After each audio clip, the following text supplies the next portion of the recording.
ओम नमस्ते जी। संस्कृत की हम अभी तक 2 कक्षाएं कर चुके हैं। 2 कक्षाओं में हमने देखा, एक तो स्वर, व्यंजन, अंतस्थः और ऊष्म वर्ण, इनका उच्चारण, लेखन किस प्रकार करते हैं। और इसके अतिरिक्त हमने देखा कि एक शब्द को तोड़ करके किस प्रकार, अर्थात उसका विच्छेद करके, उसमें स्वर अलग करके और व्यंजन अलग करके किस प्रकार लिखा जाता है, किस प्रकार समझा जाता है। आज हम संस्कृत भाषा में र का उपयोग देखेंगे। र का उपयोग किस प्रकार होता है। संस्कृत में जो र का उपयोग होता है, जैसे हमने कर्म शब्द देखा था, तो उसमें र का उपयोग जो होता है वो किस प्रकार होता है, वो हम आज देखेंगे। जैसे देखते हैं इसमें हम कि वर्णम, व, अ, र, ण, अ, न, अ, म, व, और उसके बाद हम बोलने में हमको ऐसा लगता है र पहले आएगा, परंतु ऐसा नहीं है, क्योंकि व जो है वो एक पूर्ण शब्द है और उसमें व के साथ में अ भी है। तो व, अ, और फिर वर्णम, र आएगा। र क्योंकि ऊपर है, इसके लिए र जो है वो ह्रस्व है, अर्थात आधा है।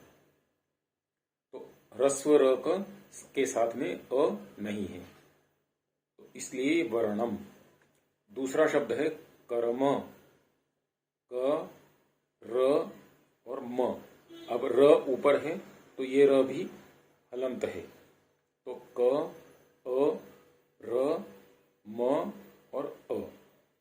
इसके पश्चात है दर्शनम, द, अ, फिर हलंत र, श, अ, न, अ, म। ये र जो हैं ये व्यंजन के पहले आते हैं। तो जो र व्यंजन के पहले आता है वो र हलंत वाला होता है, अर्थात आधा होता है। अब कुछ र जो हैं वो व्यंजन के पहले आते हैं, व्यंजन के बाद आते हैं। पहले ये पहले वाले र हैं, अब जो र आएंगे वो व्यंजन के बाद आएंगे। अब ये र कैसे हैं, अब इसमें हम देखेंगे। प्रथा, प, र, अ, थ, आ, प्र, प्र। प देखेंगे तो हम प बोलने में आधा है, अर्थात ये हलंत वाला है, और र जो है वो पूर्ण है। तो प्रथा। इसके पश्चात है व्रजम, वज्रम, व, अ, ज, र, वज्र, ज्र, ज, र। तो ज आधा है और र जो है वो पूर्ण है, अर्थात ज हलंत वाला है। तो वज्रम। उसके पश्चात है प्रद्युम्न, प, र, अ, द, य, उ, म, न, अ। अब इसके पश्चात हम देख रहे हैं एक ये 2 बिंदी वाला एक चिन्ह है जिसे विसर्ग कहते हैं। तो संस्कृत में इसे भी एक वर्ण माना गया है, तो इसे भी हम आगे लिखेंगे प्रद्युम्न। तो ये हमने देखा, र के बाद व्यंजन आए और र के पहले व्यंजन आए, तो उसको किस प्रकार से लिखा जाता है। तो ये इसके लिखने में और उच्चारण करने में ये अंतर रहता है। इसके पश्चात हम कुछ शब्दों का और उच्चारण करके देखेंगे किस प्रकार शब्द होते हैं जो संयुक्त वर्ण हैं। उनमें पहला शब्द है ध। जैसे हम उच्चारण करते हैं पद्धति, तो ध, प, द के नीचे ध है।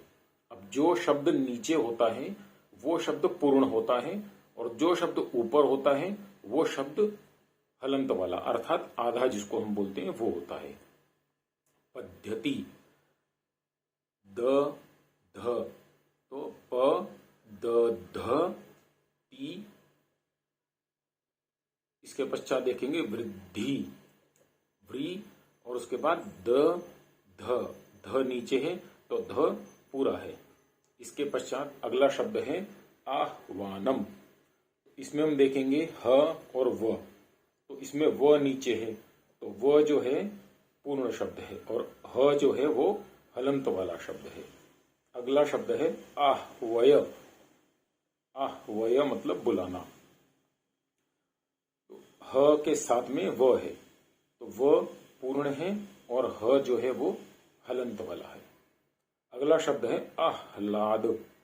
आह्लाद, तो इसमें ल पूर्ण है और ह जो है वो हलंत वाला है। इसी प्रकार है प्रहलाद, तो ल जो है वो पूर्ण है और ह हलंत वाला है। कुछ एक शब्द हम देखते हैं ब्रह्म, तो ह के साथ म, तो म इसमें पूर्ण है और ह जो है वो हलंत वाला है।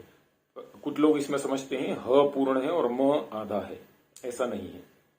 अजिह्म, तो इसमें ह जो है वो पूर्ण है और म वो आधा है। म जो है वो पूर्ण है और ह हलंत वाला है। फिर बाह्य, ग्राह्य, इसमें भी ह पूर्ण है और य ह हलंत वाला है और य पूर्ण है। अब ह्रस्व, ह, र और स्व। अब इसमें ह जो है वो हलंत वाला है और र जो है वो पूर्ण है। ह्रास, इसमें भी ह हलंत वाला है और र पूर्ण है। आह निकम, आह निकम, ह और न, अब इसमें न पूर्ण है और ह जो है वो हलंत वाला है। और वहनी, वहनी, इसमें भी न पूर्ण है और ह जो है वो हलंत वाला है। एक शब्द हम बहुत सुनते हैं हृदयम, हृदयम, अब इसमें री जो है वो र नहीं है, री है। री जो ऋषि वाला री होता है, तो इसमें हृदयम। अगला है हर्षित, फिर अगला है हृदया। तो इस प्रकार ही हमने कुछ शब्दों का उच्चारण देखा है। तो इस प्रकार हम शब्दों का उच्चारण और अभ्यास कर सकते हैं और अभ्यास करके इसे अच्छा कर सकते हैं।